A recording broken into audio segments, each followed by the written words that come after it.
Thank you for tuning in to Innovating Business, and for those listening, I hope you enjoy our podcast. Today with us is Dave Greig, CEO of Tarus Products in Sterling Heights. Welcome, Dave, to the show. Thanks, Luke. Thanks for having me. You bet. I know it's taken some time for us to schedule you getting on, and partly because you guys are really busy, Yes. which is great. But I mean, this is one I've been really excited about, just based on family-owned business, second generation, kind of the roots of the company, the culture of the company starting to shift. You guys are growing. These are all really exciting things for our listeners to know about, for me personally. But why don't we start, Dave? Tell us what Tarus Products is and what you guys do. We make CNC machines for the automotive design, for mold makers, for aerospace, for nuclear reactors, heat exchangers. We are located globally in China, Japan, Korea, Australia, Europe, Brazil. A lot of these are in car design manufacturers over there. We build machines that cut clay for car design. We build machines that drill holes for what they call gun drilling, and that's really what it is. It's a long drill that drills with oil and drills deep holes for molds. We build steel cutting machines for the mold industry, and we also do CMM inspection. So you have a probe and you're checking a part, a little bit of everything. Everybody loves a good founder story. So talk about sort of the roots of the company. Well, it was started by my father, smartest man I know. He started out of his garage, started selling in the back doors of places, and then he was finally asked to make a machine. And so he made a machine, EDM machine, and from there he went on to make gun drilling machines, CMMs, duplicating machines, design machines. But what made him really special is that he found out not only what, the customer would come and ask for something, he wouldn't just make what they asked for. He would look at their process, look at what they were doing, and then say, well, why are you doing it that way? Why don't you do this? I can make a machine that does this for you. And then he would do it. And that was one of his greatest attributes. He loves to design, loves to create, and he passed that along to the culture of our company. We try to do everything in-house. If you were to come to our place, the reaction is, wow, you guys do all this here. You go through it from the line burning to the welding, grinding, machining, engineering, of course, electrical panels, wiring. We make our own control. It's pretty unheard of for any CNC manufacturer to do all that, and it all stemmed from my father and how he did business and how he, taught us to do business. When did you come into the company? I started working there when I was 15. Wow. I was, of course, around the shop. I have pictures of Christmas trees with beer cans, and back in the day when I was a little kid, they stand by their Christmas parties and stuff. But you weren't drinking the beer that went on the Christmas trees. No, I wasn't drinking the beer. Make sure that was clear. So I started when I was 15, started going there working after school every day from like 3 to 9 o'clock at night, and then I'd work on the weekend, and then I'd work in the summer full-time. But my dad started off, right, from the beginning, having me. My first job was at the new shop in Sterling Heights, 1985. And my job was to sweep the parking lot, and I'd sweep about 3 feet of sand, put it in a wheelbarrow, and walk it about a half a mile back and dump it. I did that in like 85, 90-degree heat, and I probably weighed 110 pounds, I was a small kid at the time. So that's how he started me, and then from there, I worked in the weld shop, learned how to grind, weld, and then moved to the machine shop, learned how to run the machines, learned how to drill and tap holes and deburr machines.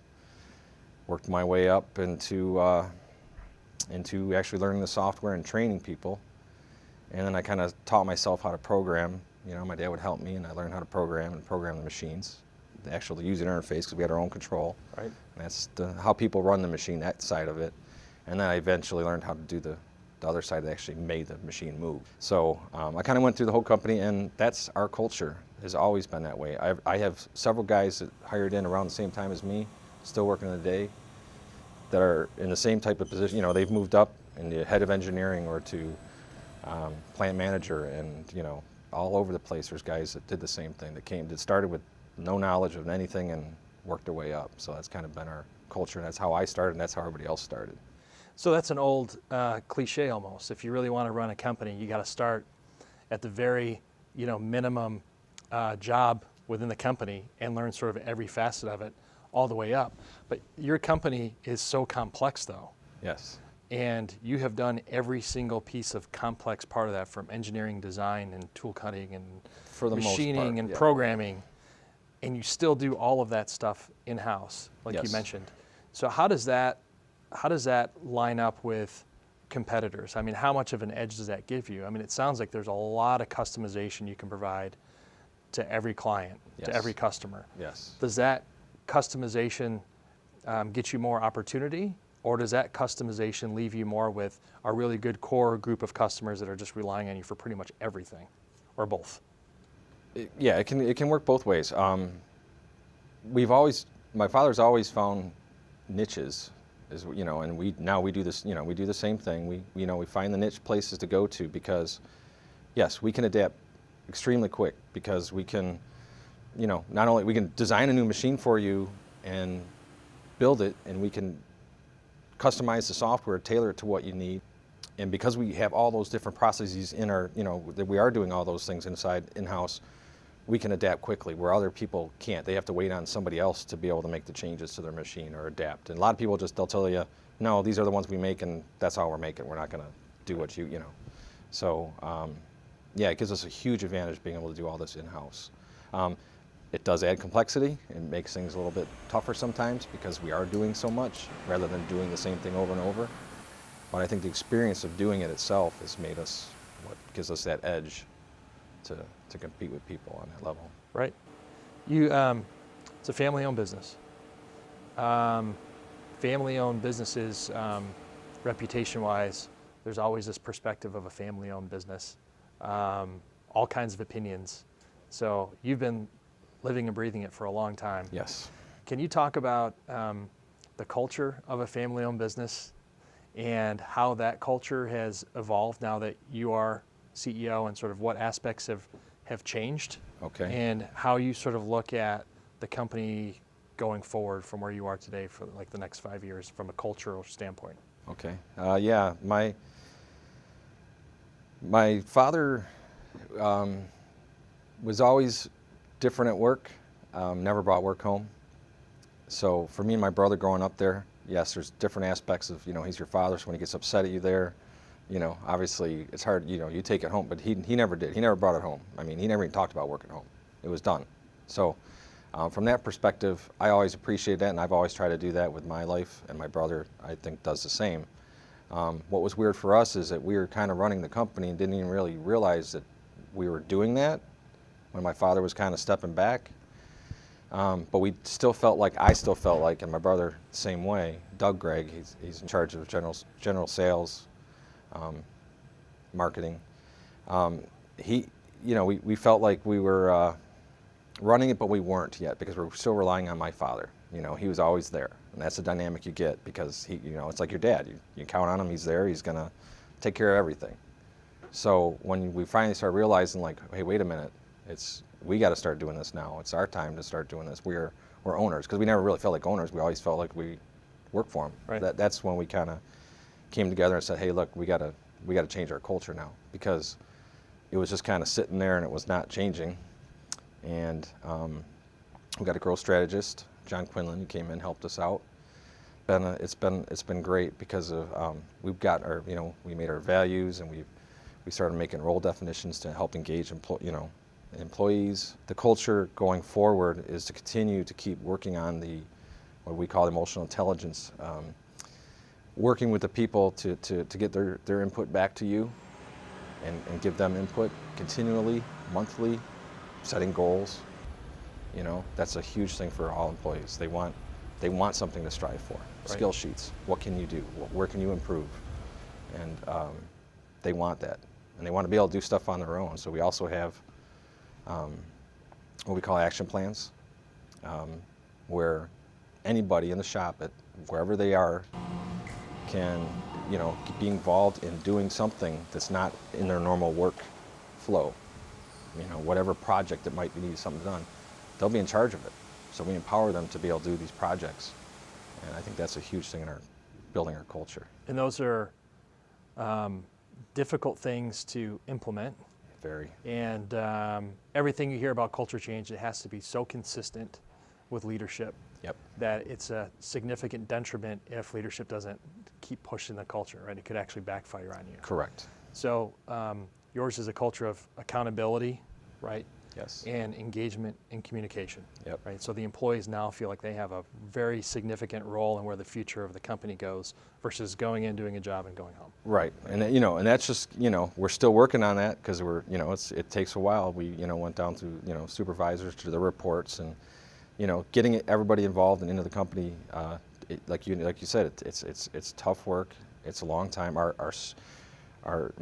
core team, my main guys are still checking themselves. They're still learning how when they screw up to come and admit it and work on how they can change. And it's amazing to see the changes in some of these people. How many employees do you have right now? We're up to just over 100. I think we're at 122 now. And is this the largest the company's been? No, at one point we were about 145, 150. Okay. But back in the I want to say late 90s, there was a big time slowdown, and then again in '08 was another time that was really slow for our industry.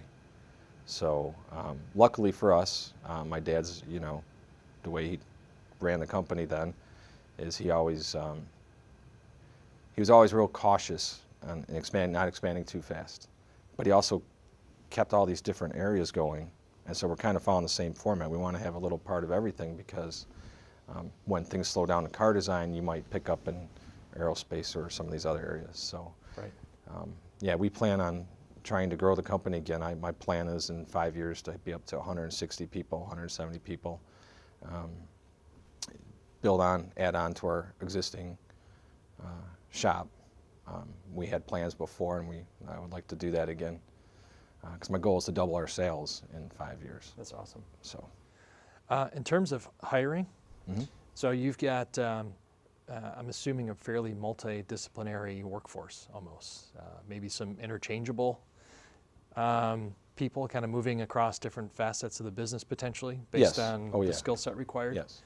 So how easy or difficult is it to find new people coming into the business, number one, that want that functionality change kind of on a regular basis? And number two, is your culture, does that persuade anybody to maybe hire in because they see that's the culture of accountability that people want to be a part of? I think so. What kind of employee are you looking for, I guess, is what my question is. Hardworking, honest. I know that sounds like a cliche. Old school. It's old school, but it's true. My dad always believed he could teach anybody how to do anything in that shop. And if he couldn't, he didn't understand why, And I know I keep referencing him, but that's where I learned everything I know. Yeah, we look for hardworking guys and ladies. And the thing is, you just want them, you want them there all the time. They're eager to learn, and you can point them out. It doesn't take long. Within a month, if this person is a guy that's going to be the one that's going to take it to that next level and move on to another area. And we have a process pretty much down where we bring them into a certain area. We kind of weed them out, see how they're going to do. As soon as they're they're ready to go, we move them on, and then they move on from there. And like I said, so many guys that are supervisors now, they started off working the minimum wage. A lot of them. But we do hire technical people too. We have several engineers for our design for mechanical, and we have several for electrical. Computer design. We're very big in writing our own stuff for our controls. Good. Switching gears. Can you talk about some of your customer projects right now that kind of has everybody really excited to work on? Yeah, there's quite a few. It kind of covers a lot of different areas again. We have a new machine coming out for the car design. One of the things in the car design people probably don't know is that our machines, especially where we are, because we're local to the big three, we've always kind of had an in. Every car you see pretty much has been cut on one of our machines as far as in clay. Car designers, when they make a machine or when they make a car, they'll sculpt it, and we used to take that data and scan it back in and then recut it for them. A lot of times now they're just cutting it because they're doing a lot of the design inside and the reason they do that is so they can scrape it and look at it, and they like to still see it in the clay. So, so we have a new machine coming out for that. That's much faster, much more rigid, 5-axis head, which they didn't have before. So that can really, I think it's going to be a big hit for us coming out because we haven't really redesigned that one in a long time. So we're really pumped about that one, and got a big project going with that. So that machine is full car design out of clay. Yes. That's awesome. That's really, really cool stuff. It is really cool. And you'll that see goes some into the customer facility. Yes. And you guys they cut the serve clay that. cars, Yeah. and yep, that's how they approve the designs on the cars, is by putting them in the clay and letting people come and look at them. And so, and that's another thing. We did way back when is we made several tools to change the way that technology. They were doing all the manual, and we said, hey, wait a minute, we'll make a machine for you, and that's when we started.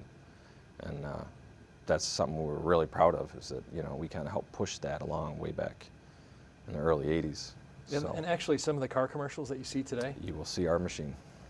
That's really cool. Yep.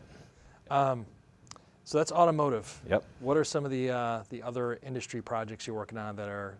Well, we have a new machine coming out. Well, what's exciting is we are teaming up. We've always had our own control, and there's a lot of advantages to having your own control. And for like design, it's perfect because we make ours really easy to use, user-friendly. But we've had requests to put on a hide-and-hide control on our machine. So we are putting a hide-and-hide control on our machine. It's a faster control than ours, maybe a little bit more complicated, but it's going to turn our machine that we have now, a PMT machine, which is a mold cutting machine. It's going to really turn that into what I would say like a beast of a machine to me. I mean, it's a machine with the head that we're putting on it, the tool changer, the enclosure. It's gonna rock. It's gonna be an incredible machine, and it's the first for us that's has all this incorporated into it. We've always been told that we make a great. They would say you guys make great metal. Our machines last a long time. They're solid. They're more rigid than most machines out there, and adding this little bit to it, I think, is going to put us over the top with that kind of machine. So I'm excited about that. That's great. And one more thing, that as a side note, I was a programmer at one point.